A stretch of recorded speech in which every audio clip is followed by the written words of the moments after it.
What is going on, everybody? This is the Deal Finding Friday, where we go on Privy and we show you exactly how to find deals every Friday, how to use the platform, how to take action. Because, guys, I know it can be difficult. I know it can be difficult to pick up that phone, call an agent, not know what to do. So that's what we're going to be doing today. I hope you guys got your sparkling waters. I hope you guys are ready to take action, because that's what we're doing today. Let's get it. All right, let me crack this thing open. All right, so where are we at today? We are in Central Florida.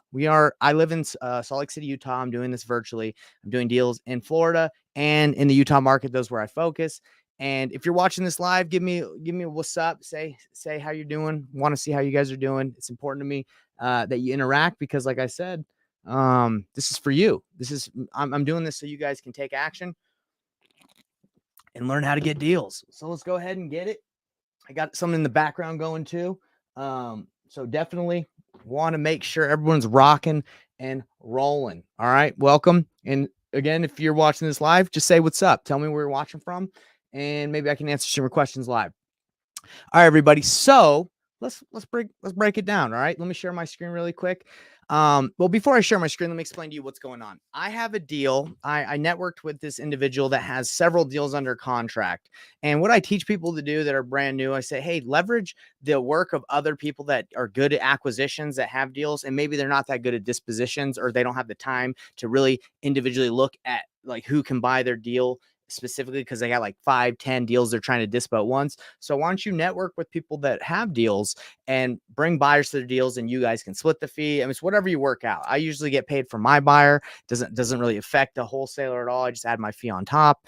A lot of times when people bring me deals, it's a 50-50 split, 60-40, whatever you work out. But basically, I got this deal and they have it under contract, and they're like, hey, Nate, help me find a buyer. And I'm like, okay, let's go. So I'm going to show you right now how I use Privy to comp the deal, to make sure it's worth my time, and make sure when I'm talking to an investor, I know what I'm saying, that it's a good deal. So let's look at one of these deals they gave me. It could be a great deal. It could not be, but let's find out. Okay.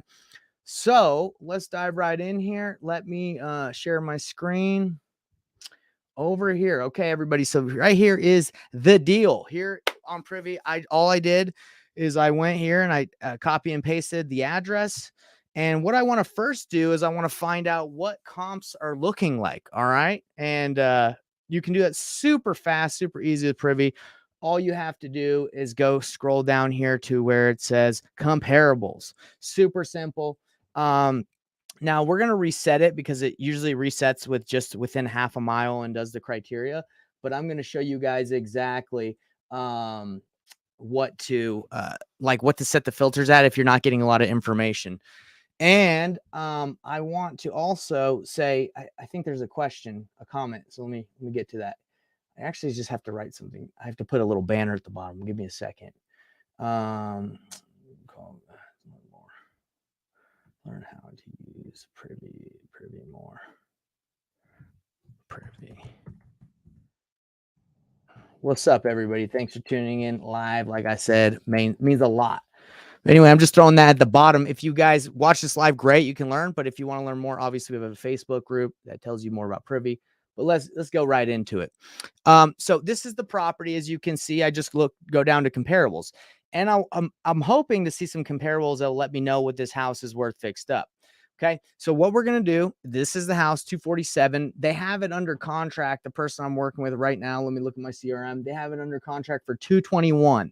All right, so that means they don't have it under contract. Their asking price is 221. So that means they actually have it for even lower than that. They have it for a lower price because they're trying to make money. So for me, it's either I bring a buyer on top of their asking price, or if they don't have any other buyers, I can say, hey, the buyers that I have are lower than that. Can we negotiate? And then they'll say, yeah, we're not getting any love. We actually have it for like 200. We were trying to make $220,000. Let's split the fee. It's negotiation time from that point. It just depends what buyer you can get. So anyway, so I go over here and I say, there's only one house sold that Privy's able to pick up, and let's take a look at it. So we can go ahead and just take a look at the pictures and say, is this the ARV of the property? Is this a property that's been rehabbed? Okay, and it said it sold a couple months ago. Let's take a look. Okay, it has a pool. All right, mine does not have a pool. That is, you can't really compare those, or you're gonna have to add like an extra like $20,000-$25,000 to that. Is this house rehabbed? Uh, floors. That's not like really the new style, but I would say it's nice. Um, yeah, yeah. It's I would say like someone that was living there tried to rehab it. It's kind of a weird, funky style. Maybe someone might like it, but not my style. But so it sold for 307 with a pool. Okay. So we're going to expand the range because right here on Privy, they're giving us half a mile. So what I'm going to do is I'm going to, oh, also you can check actives too. I always like checking actives to see what's actively for sale. So you got a 308. Okay, let's see if this thing is comparable. All right, looking at this thing, those walls are kind of funky. That kitchen's old uh range up top. Let's see. Old wood. That's yeah, wood paneling. Come on, guys. Like that is not attractive. Oh, oh my gosh. That floor, that wall, that shower. Oh man, who painted this thing? Wallpaper? Oh dear. Oh goodness. All right, guys. So this is a, you would say this isn't like a perfect comp because it hasn't sold yet, but you can at least see if it's it's moving. It's been on the market for 44 days. I don't think this thing is selling for 308. They've already dropped the price. So I would say this is not that good of a comp, but it's also not fixed up. And who knows what they'll sell this thing for, but it's been on the market for that long, for 44 days. So what I do is I go to settings and I would go, I'm going to extend it a mile. Let's see what if we get with a mile. You can change, stories, you can change whatever you want, but I'm just going to extend the range out. Now, there's a little trouble in doing this. Like if you extend it too far out, you could be looking in places that aren't comparables, that don't like really correlate with the city, the area that your home is in. You can't really compare a house that's in one area to another because that area might have better school districts. It might just be a nicer area. And if you don't know your market, then you really you're at a disadvantage. You're at an advantage if you've mastered your market. Okay. So let's take a look. This house sold for 307, 169. These seem like mobile homes. These seem like it's a mobile home. Doesn't count. Doesn't count. This is 62. Doesn't count. All right, let's look at this one. 358. Let's see if there's any pictures on here. No pictures. Okay, but it's 358 comparable. I'm not going to go off of that and say yes, that's a comparable. 550. Whoo! If this house, if they have a 221 and they can sell for 550, that's a banger deal. But guys, what's the problem? This house is way newer. It's a newer build. It's it's really nice, open concept. But the main thing, I've already actually looked at this. The main difference is it's on a canal that goes, I think, into the lake. So you really can't compare this thing. The home that we have doesn't have a pool. You're not on the canal on the lake. So 550, I'm gonna say doesn't count. Not something we can really compare it to. And then that's what I mean by areas. You can't go too crazy with your range. But let's go here to the 450. The 450, let's see how this one. See, this is also on the canal. Not super rehabbed. I would say not rehabbed at all. It's an older style. Not, it's livable, but yeah, not really a comp because it's on that canal. Let's extend this bad boy to a little further. Let's go 2 miles. Now, 2 miles might be too far, but I'm just showing you like the power of what this tool can do. Okay, so now my property is here, but we're getting into Grand Island and I think this thing is called Euclid or Eustis. Okay. So what we're seeing over here is there's way more action. There's way more stuff we can compare it to.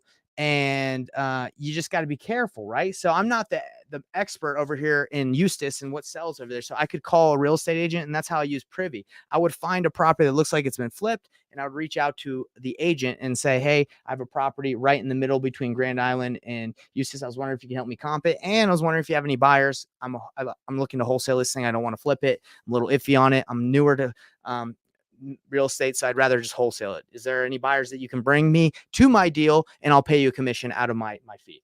Okay. So now we're looking at this. Let's take a look at the pictures over here to see if any of these look like flips, so we can kind of get a better idea. Okay, this one sold for 290, and this one I think was flipped. Okay. Nice, nice. Okay, that's a flip right there, everybody. Let's go to this other one, sold for 290. I wouldn't say completely flip, but it's clean, 290. But these properties are in right here in Eustis, if that's how I say it. And again, I'm not 100% sure if that area is nicer than where I have it or worse than I have it. Um, that's why I have to make some calls. Okay, so we look at 390 and 350. Well, these homes, as you can see, guys, completely different style, newer build, built in 2014, 2000. My house up here, built in 1957, and it's not that style, not a comparable. Okay. 350. This was built in 2023. So they're showing you a picture, but this one must, if it was built in 2023, these must be old pictures or something. There's no way that's a brand new build. And if someone did brand new build that thing, oof, that's not that attractive in my opinion, but that's just my opinion. Okay. So let's go back here, 285. Let's look at this one. Let's see if this one was flipped. No, not flipped, out of date. Let's see. Okay. So you can see before and after, but this is the after when they resold it. Privy is just money for helping you. Okay, so 315, is this a comparable 1995? Not so much. I would say no, because it's newer, but this thing also stinks. Like it hasn't been rehabbed either. So this is probably the ARV of this was probably like 350, like those ones we've been seeing. Let's look at this one, 330. Okay, no pictures. That's fine. All right. Ooh, here we go. 310. This is a cool flip. You can tell it's been flipped, and you can dive in deeper and see who flipped it. We could do some research and call the person that bought it with the information we can gather from here, before and after pics, which is super cool. Yeah, they did a good job, man. That's great. So good. Now we have a decent comp. I wouldn't say this is like a perfect comp, because again, we're right in the middle. Our property is right in the middle of where I'm seeing a lot of comps, between Grand Island and Euclid. Or man, why do I keep on saying Euclid? Eustis, right? So what do we do here? What do we do at this point? Well, I found something like a flipper that I think would be good to reach out to. I can go to public records and I can see who purchased the property. Let's see, more. I think it's under mortgage history or property history. Let's see. Okay, Boyd, new conventional, blah blah blah. Okay, mortgage, blah blah blah. Property history. Warranty deed, buyer, seller, 2002 to 4. Okay, let's see, change. 320 list price, transaction 2000. Let's see, active. I always get kind of confused on where to find the LLC that purchased it. Assessor record, property. Let's see. Okay, I think that's it right here.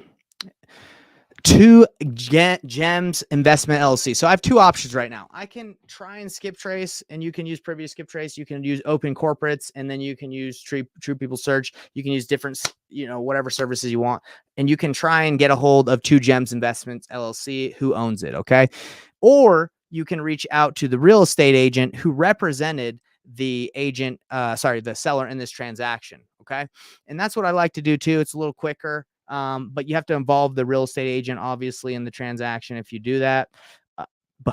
But no biggie. You can do that. I like doing that because it's like, they can get a hold. They already have the relationship. So I would reach out to the agent, the listing agent, who is Roger Michaels. And I say, hey, Roger, this is the conversation I would have, everybody. Okay. So I found somewhat of a comparable, and I'd say, hey, Roger, I'm calling you to see if I saw that you listed a property on 1940, 1940 Cornelia Drive. I was wondering if you have any cash buyers. I have a flip right next to it between, well, not right next to it, but I have a flip property I'm potentially thinking about flipping, but I'd rather not, between Grand Island and Eustis. I was wondering if you have any cash buyers looking for deals similar to the one that you had. And then he'd say, well, sure, let's take a look at it. Now, you can see this is the before and after the property that they flipped, and you can also see that they purchased it for 211.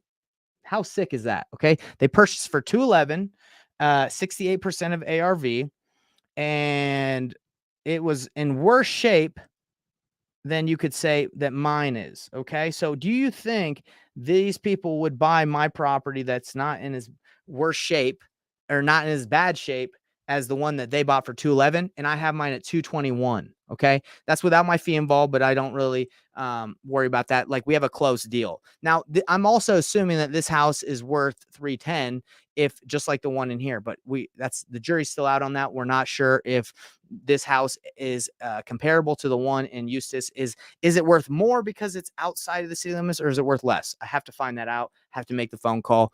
But that is pretty much what you would do to find a buyer. And I'm about to call the guy, but I'm using my phone right now to live stream, so I can't use my phone. Maybe I can, if I call on my computer, you guys won't be able to hear it. Maybe you will. No, I don't think you will.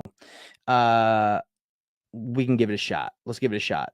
But real quick, I do want to show you guys that I also like to run the numbers to see if it makes sense if I were to flip it. Okay. Or if when I bring it to buyers, I like to kind of know what the numbers look like.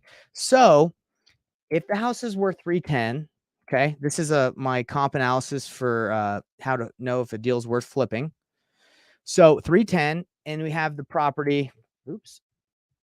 We have the property at 221. That's currently what their asking price is. Now it could go up, it could go down. We'll see.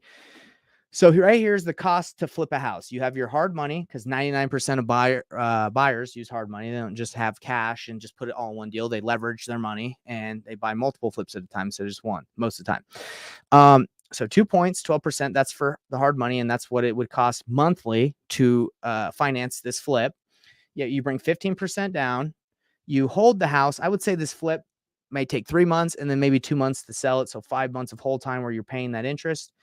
It's usually 6% for real estate agents to list and bring a buyer's agent, 3% each side. But the people that I work with have their license so they can list it for they don't have to pay the listing commissions. And then they just pay for a buyer commission at 3 or 2.5%. Potential buyer closing costs, 1%. Okay. And we have right here, let's see, the rehab on that one, on the one I have, guys, it's outdated, but you could put some new knobs on that, maybe repaint it, do the floors. It doesn't look terrible. That might be popcorn ceiling. I don't know, but I don't think it's a full blown rehab. So I'm going to put medium rehab, and the square footage of this house is 1647. Okay, so it's saying, according to my numbers here, it's about a 40K rehab. So according to my math on the calculator, if someone were to get this deal at 310, resell it for 310, and get it for 221, they after rehabs and holding costs, they would make $21,000, making it a 7% return. Would someone do that? What I always teach is, and what all buyers will say, they're like, dude, I got to make at least 10% or higher. But do they always live and die by that rule? Not always. And could I be wrong? Could this be worth more? Could the rehab be worth less? That's why displaying deals can be a little tricky, because you're just guessing, right? You're just using the information you have. Now, look, what if my buyer goes in, he's like, bro, I can get that done for 15,000. That's not a 40K rehab. That's a 15K rehab. I just throw some carpet paint, blah, blah, blah. Now it wouldn't look like the other flip he did, but it would be a better deal, right? Or what if he's like, hey man, that was a couple months ago. I think I can sell this thing for 320. It's a better area. But the rehab is still medium. So there's a lot of ifs, ands, or buts when dealing with deals. That's why having a relationship with buyers that already exists is nice, because then you can ask and have those conversations with your buyers and just be like, hey, there's a lot of different nuances. There's a lot of different things in this deal. What would you pay for it? Right? That's nice when you can do that. Now, I don't have relationships with people here at the moment, but I'm going to get them. And that's pretty much it. So I got to call this guy. Guys, give me 30 seconds. I'm going to try and figure out why my not why, but how I can call him on my computer. We're going to take a 30-second break. So just bear with me, everybody. Maybe while you're waiting on the 30-second break, just type in any questions you might have and I'll answer when I come back, and then we'll call this agent. All right. Give me 30 seconds.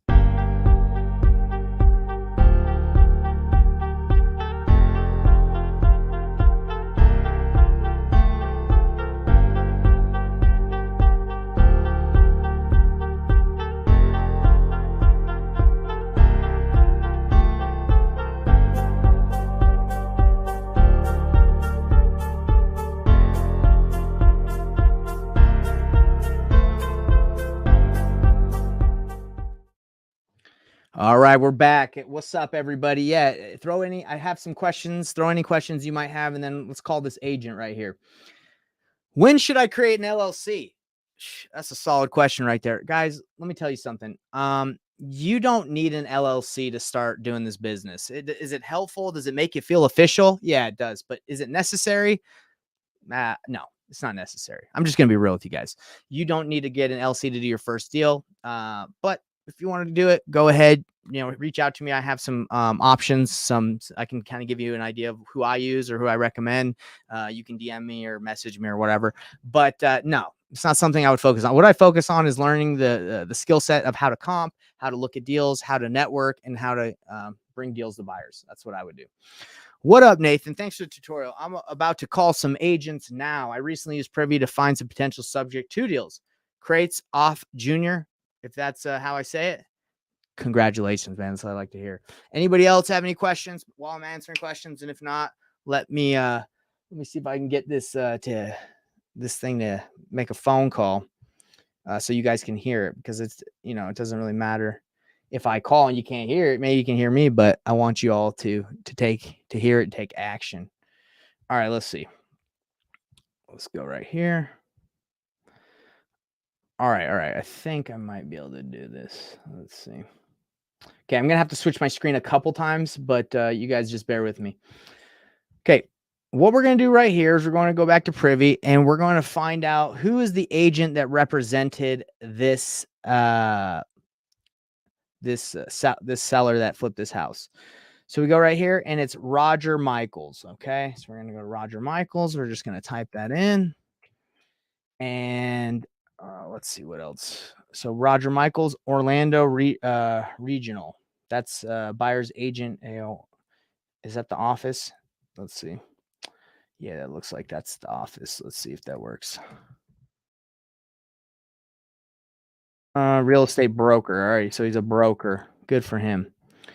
Let's see if this is the guy. Okay, Roger Michaels. Let's go, brother. All right, so what do I do now? Let's prep the conversation, because a lot of you that might not have had this conversation a lot, you might not know how to navigate it. So I'm gonna help you navigate it right now. We're gonna do a practice run, role play by myself, so you guys can see what it looks like.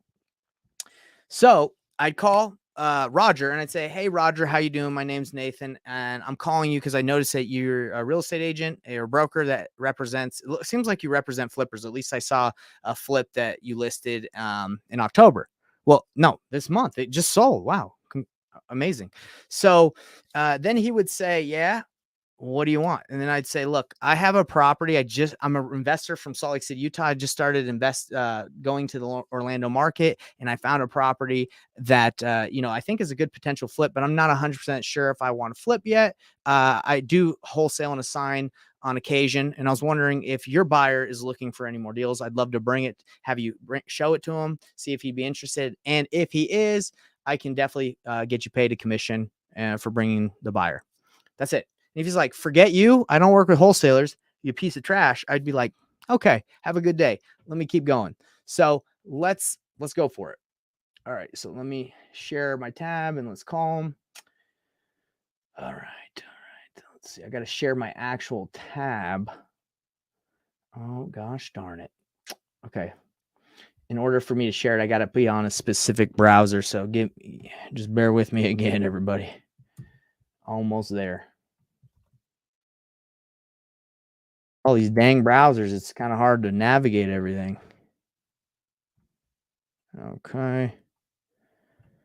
Let's see. Here it is. Let's go here. This should work.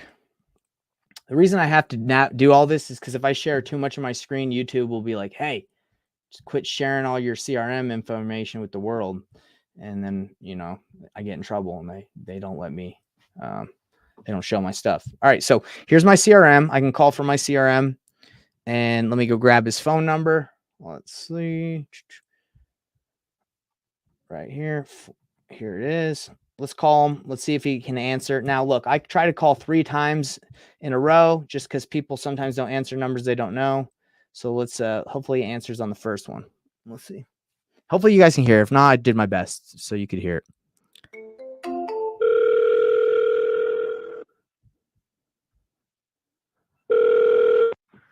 Hello, you've reached the voicemail for Roger Michaels. Please leave a message and I'll call you back as soon as possible. Okay, he's probably Or you can busy. send me a 'Cause text he hit me your with that response.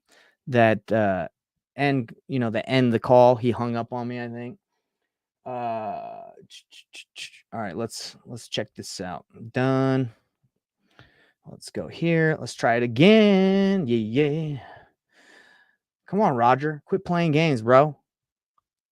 I need you to answer. For everyone in the world.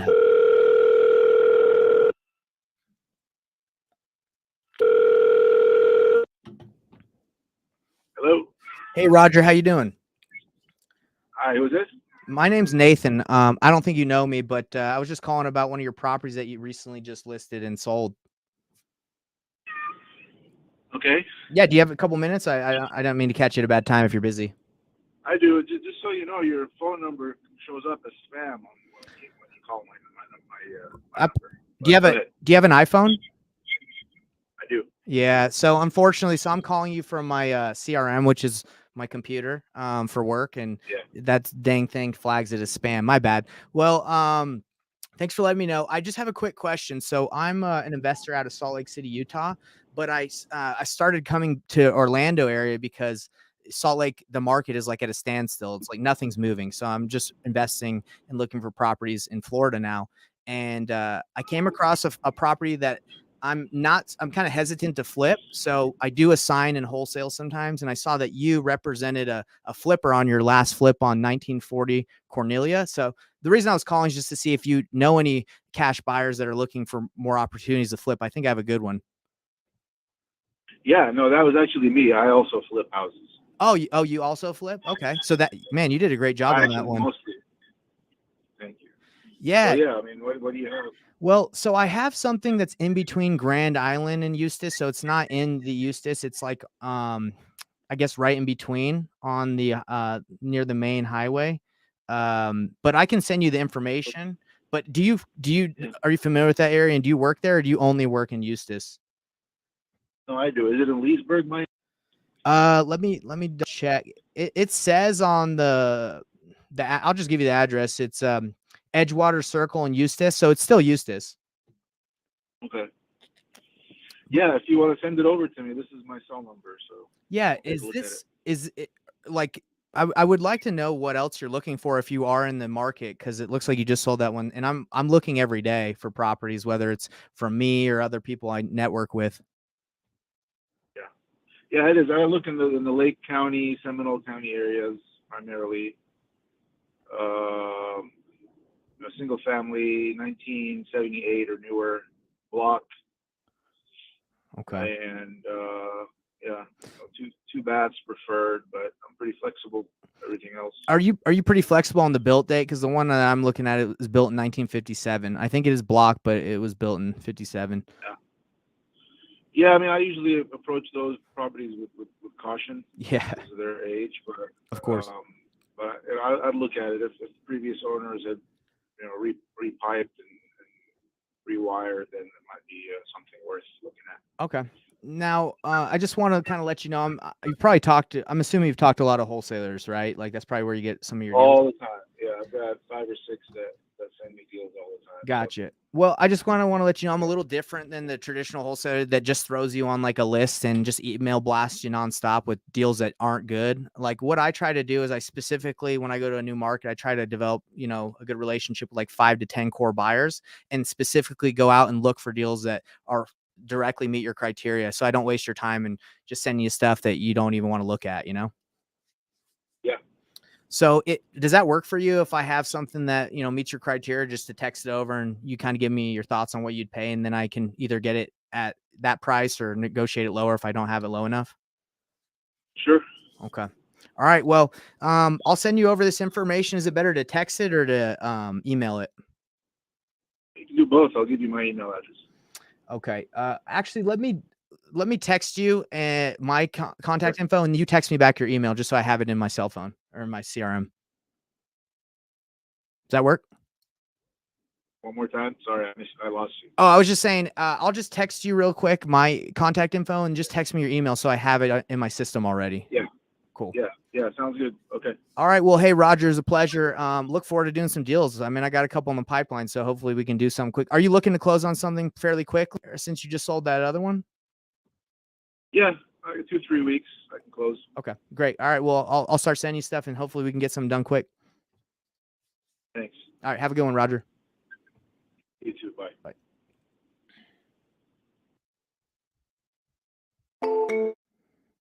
Hey, let's go. What do you guys think? That was literally exactly what we're looking for. Can you guys want to give me some feedback if you guys are watching this live? Come on. How sick was that? We got Asia saying low key making me want to switch from prop stream to Privy. Yeah, bro. I would agree. Privy. Yeah, I don't think PropStream can hold a candle. Dude, I used to use PropStream. I used to. No hate on them. Obviously, they're doing their thing, but no, like I don't use them anymore. Okay. So give me some feedback, guys. Was that good? Was that bad? Like I didn't want to be on the phone. He did seem, I could kind of sense like maybe he was like, maybe a little busy driving. Sounded like he was driving. We got Asia saying, great call. Sell my property. You dang right. We got to sell my property. So everybody, that was the Deal Finding Friday. We found a deal. I didn't spend any money on marketing. I have a property that potentially meets his criteria. I'm going to text that over to him right now. He's going to send me his email and I'm going to send him stuff that meets his criteria. He just told me what he wants. Okay. So I wasn't really paying attention to cause I got a lot going on right now, but I'm going to text him and I'm just going to say, hey, can you again tell me your buy box criteria just so I know, when I see stuff, I can send it over to you. Guys, come on. What else you got? Like if you were watching that live, you obviously got to say, yes, that was good. Yes, that was bad. What could he do better? What did you like? I think it's nice to hear from the crowd. I know Aja said he's thinking about going to Privy. Well, hopefully this call helps you guys know the power of Privy, the power of, seeing the before and after, the comping tool. It's amazing. It's amazing. It helps you do deals. Okay. It's a tool built by investors for investors. If you guys don't know Benson Juarez, he's the man. He built it, he's got an amazing team behind him that works with him and, he built it. So definitely need to check it out. All right, everybody, that was the Deal Finding Friday. If we don't have any questions or anything coming in at the moment, we're just going to sign off. And I hope you guys can take action because I hear it every day. I hear people say, oh, I can't get deals. I don't know how to do this. Look, just by watching Deal Finding Friday, you can take action. I just showed you, how to get a deal, how to comp it, and how to find a buyer. All within, guys, I've been live for 34 minutes right now. Okay. So if I can do this in 34 minutes, how much can you do it working 6 hours a day? Because you got lunch and maybe you're pattering around, or 8 hours a day if you're really just on top of things and you don't take any breaks. What could you do? That's all I got to say is what can you do if you take action? I promise you that if you do what I just showed you, if you find deals, if you comp them, if you call the right guys, you're at least going to get some feedback. All right, everybody. So that's all I got to say. Investor Thrive. I was going to say I was going to do the Investor Thrive jive, but I don't really feel like dancing right now. But that was a good call. Everyone, have a great day. Take action. No excuses. And be grateful. Peace.